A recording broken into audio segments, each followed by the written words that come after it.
જૂનાગઢના માણાવદરની અંદર સીપીઆઈ કે જેમને સસ્પેન્ડ કરવામાં આવ્યા છે, સીપીઆઈ તરલ ભટ્ટ કે જેમને સસ્પેન્ડ કરવામાં આવ્યા. હજુ તો ગઈકાલે જ તરલ ભટ્ટ વિરુદ્ધ ફરિયાદ નોંધાઈ હતી.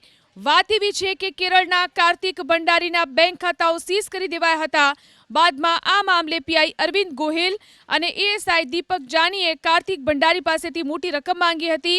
કાર્તિક ભંડારીની રજૂઆત બાદ Junagadh range IGA PI Gohil અને એએસઆઈ જાનીને સસ્પેન્ડ કરી તેમની સામે ફરિયાદ દાખલ કરી.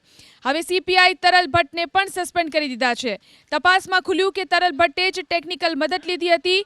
તરલ ભટ્ટના પહેલા અમદાવાદમાં પણ ફરજ દરમિયાન વિવાદમાં આવી ગયા હતા. 8 મહિના પહેલા જ તેમની અમદાવાદથી માણાવદર બદલી કરાઈ હતી.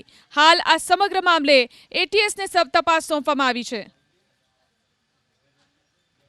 એ દરમિયાન એમનું બેંક એકાઉન્ટ અનફ્રીઝ કરવા માટે એમની પાસેથી નાણાંની માગણી કરવામાં આવેલી. એટલે એ રજૂઆતના આધારે તપાસ કરતા એમનું જે એકાઉન્ટ ફ્રીઝ થયું હતું એની સાથે બીજા 32 એકાઉન્ટ એક જ ગેરકાયદેસર હુકમમાં ફ્રીઝ થયેલા હતા. એટલે પ્રાથમિક દ્રષ્ટિએ જ આ ગુનાહિત કૃત્ય હોવાનું જણાતા તાત્કાલિક બંને એમાં જે સંડોવાયેલા હતા એએસઆઈ દીપક જાની અને એસઓજીના પીઆઈ ગોહિલ બંનેને તાત્કાલિક સસ્પેન્ડ કરી દેવામાં આવેલા. અને વધુ તપાસની જરૂર જણાતા મારા રીડર પીએસઆઈ શક્તિસિંહ ગોહિલને આની તપાસ સોંપવામાં આવેલી.